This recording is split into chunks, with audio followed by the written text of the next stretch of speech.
مجھے ایک صاحب نے سوال پوچھا، کہنے لگے میلاد کس کو منانا چاہیے؟ میں نے کہا اس بیٹی کو منانا چاہیے میلاد جو زندہ ہوتی تھی تو دفن کر دیا جاتا تھا، پر میرے رسول نے فرمایا اب جو بیٹی پالے گا نا میں اس کا بازو پکڑ کے جنت میں ساتھ لے کے جاؤں گا۔ میں نے کہا میلاد اس ماں کو منانا چاہیے جس کا بیٹا گلے میں رسی ڈال کے ماں کو منڈی میں بیچ آتا تھا۔ میرے مصطفیٰ کریم نے فرمایا جنت 7 آسمانے کے اوپر سدرۃ المنتہا کے پاس تھی، پر میں نے وہاں سے کھینچ کے لا کے ماں کے قدموں کے نیچے رکھ دی ہے۔ میلاد اس باپ کو منانا چاہیے جس کی اولاد ڈنڈوں سے مارتی تھی، پر رسول کریم علیہ السلام نے فرمایا سن لو سن لو سن لو، اب جس کا ابا راضی ہوگا اسی کا اللہ راضی ہوگا۔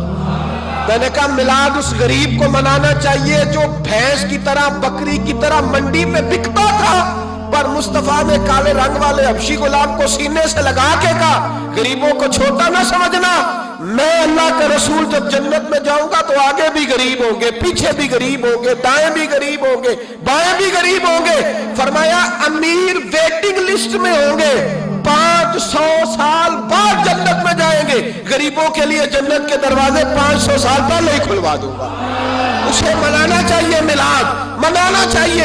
اور میں نے کہا مولوی سن، تجھے پوچھتا کوئی نہ، تیرا ذکر کوئی نہ کرتا، لیکن تو منبر پہ بیٹھا ہے، تو محمد عربی کے نام کا کھا رہا ہے، تو علی کے نام کا کھا رہا ہے، تو عمر عثمان اور ابو بکر کے نام کا کھا رہا ہے، تو حسنین کا صدقہ کھا رہا ہے۔ تجھے نہ تیری کبھی کسی نے برادری پوچھی، نہ کبھی تیرا کسی نے ایڈریس پوچھا، نہ کبھی کسی نے تیری سند پوچھی، لوگ تیرے نعرے لگاتے ہیں، لوگ تیرے ہاتھ چومتے ہیں۔ پھر مان جا کہ تجھے صبح بھی میلاد منانا ہے، شام بھی میلاد منانا ہے، اور تجھے یہ کہنا چاہیے خس خس جنہ قدر نہیں میرا ایتے صاحب نو وڈیائیاں، میں گلیاں دا روڑا کوڑا، ایتے محل چڑھایا سائیاں، تیرا کام تھا تیری آنکھیں بھیگی رہتی۔ اور اس بوڑھے کو بھی میلاد منانا چاہیے جس کے بارے میں میرے نبی پاک نے فرمایا سفید داڑھی والے کی جس نے عزت کی اس نے تو رب کی عزت کی، اس نے تو رب کی عزت کی میرے بھائی۔ اس مزدور کو بھی میلاد منانا چاہیے جس کے بارے میں نبی پاک نے فرمایا جو اپنے ہاتھوں پہ چھالے ڈال کے مزدوری کرتا ہے میں نے تو اسے رب کریم کا دوست بنا دیا ہے۔ ہر اس طبقے کو میلاد منانا چاہیے جسے میرے رسول نے عزت عطا فرمائی۔ اس بہن کو بھی میلاد منانا چاہیے جس کے بارے میں نبی پاک نے فرمایا اگر کسی کا باپ چلا جائے اور اس کے حصے میں بہنیں آ جائیں، 4 بہنیں، 3 بہنیں یا 2 بہنیں بیاہ کے جو آیا تم پہ سے، میرے محبوب نے فرمایا میری انگلیاں جڑی ہوئی ہیں نا، اس طرح میں اسے اپنے ساتھ جوڑ کے جنت میں لے کے جاؤں گا۔ اس بہن کو میلاد نہیں منانا چاہیے۔ میرے رسول پاک نے فرمایا جس کی بیٹی واپس آ جائے، طلاق ہو گئی یا بیوہ ہو گئی، واپس آ گئی، نام بچ سکی، واپس آ گئی، فرمایا واپس آنے والی بیٹی کی جو باپ خدمت کرے گا، میرے رسول پاک فرماتے ہیں میں قیامت میں اس کا سفارشی بنوں گا۔ تو اس بیوہ کو اور طلاق یافتہ کو میلاد نہیں منانا چاہیے؟ وہ اس رسول کا ذکر نہیں کرے گی جس نے اتنا درجہ دے دیا، اتنا نواز دیا؟ اور تجھے تو صبح و شام میلاد میلاد کرنا چاہیے تھا، تجھے تو صبح و شام درود درود کرنا چاہیے تھا، سلام کے گجرے بھیجنے چاہیے، یا رسول اللہ یا رسول اللہ کہتے تیری زبان جو ہے وہ ہر وقت تر رہنی چاہیے تھی۔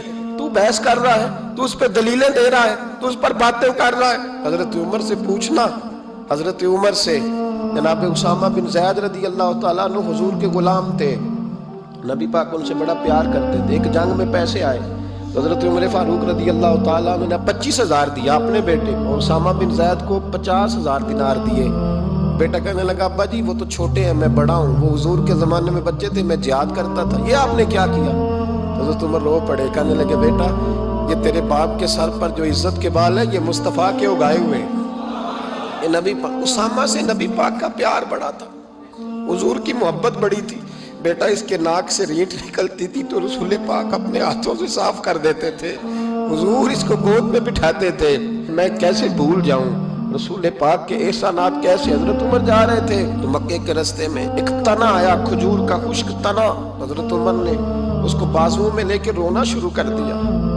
عمر کیا ہوا؟ کہنے لگے یہاں تو میں اونٹ چرایا کرتا تھا، یہاں اور میرا باپ مجھے مارا کرتا تھا، دیکھو آج عمر نعرہ لگاتا ہے تو کیسر و کسرا کہاں، او بھائی اصلہ نال جے نیکی کریے، ہاں ہاں ہاں ہاں اصلہ نال جے، اصلہ نال جے نیکی کریے تے وہ نسلاں تاک نہیں بھول دے ہاں بے اصلاں نال نیکی کریے تے پھول کنڈیاں نال تول دے اور سن تیری دنیا بھی حضور کے صدقے بنی اور تیری قبر میں بھی کوئی ساتھ نہیں جائے گا، کوئی ساتھ نہیں جائے گا، قبر میں بھی مصطفیٰ کریم صلی اللہ اور دیکھنا قبر کے اندر بھی کبھی کوئی گیا ہے، قبر میں بھی رسول پاک، قبر میں بھی رسول پاک، قبر میں بھی رسول پاک۔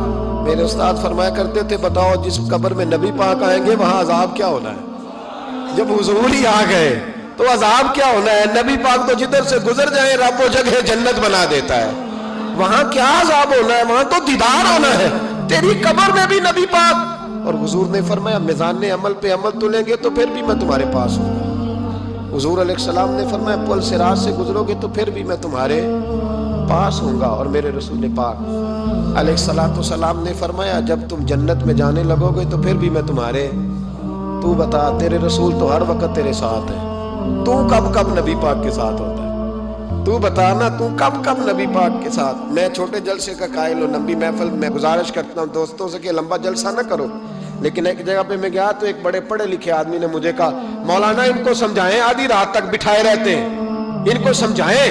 میں نے کہا میں سمجھاؤں گا پر آپ بھی ذرا اپنا لب و لہجہ تھوڑا دھیما کریں، تو پوری رات نہیں نبی پاک کے لیے جاگا اور میرے رسول تو ساری حیات تیرے لیے جاگتے رہے، ساری رات محبوب نے کیا کہتے ہیں بریلی کے امام اعلیٰ حضرت فرماتے ہیں ان کی مہک نے دل کے غنچے کھلا دیے، وہ جس راہ چل دیے ہیں کوچے بسا دیے ہیں، میرے کریم سے کر قطرہ کسی نے مانگا دریا بہا دیے، دربے بہا دیے ہیں۔ اور اللہ کیا جہنم اب بھی نہ سرد ہوگا؟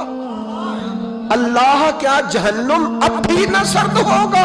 رو رو کے مصطفیٰ نے دریا بہا دیے، رو رو کے مصطفیٰ نے، اور پھر کہنے لگے رو رو کے مصطفیٰ نے ان کے نثار کوئی کیسے ہی رنج میں ہو، جب یاد آ گئے سب غم بھلا دیے، جب یاد آ گئے ہیں سب غم۔ اسی لیے تو ہم کہتے ہیں میلاد کھل کے مناؤ۔ رسول پاک کا میلاد بہانے کرتے ہیں، بہانے وہ کرتا ہے جس نے کام نہیں کرنا ہوتا، جس نے کرنا ہوتا ہے وہ بہانے۔ اعلیٰ حضرت نے جو پروگرام دیا وہ بڑا لمبا چوڑا ہے، کب تک کا تجھے کیا بتائے؟ اعلیٰ حضرت فرما کے حشر تک ڈالیں گے ہم، حشر تک ڈالیں گے ہم پیدائش مولا کی دھوم، اور مثل فارس نجد کے قلعے گراتے جائیں گے اور خاک ہو جائیں عدو جل کر، مگر ہم تو رضا دم میں جب تک دم ہے ذکر ان کا سناتے جائیں۔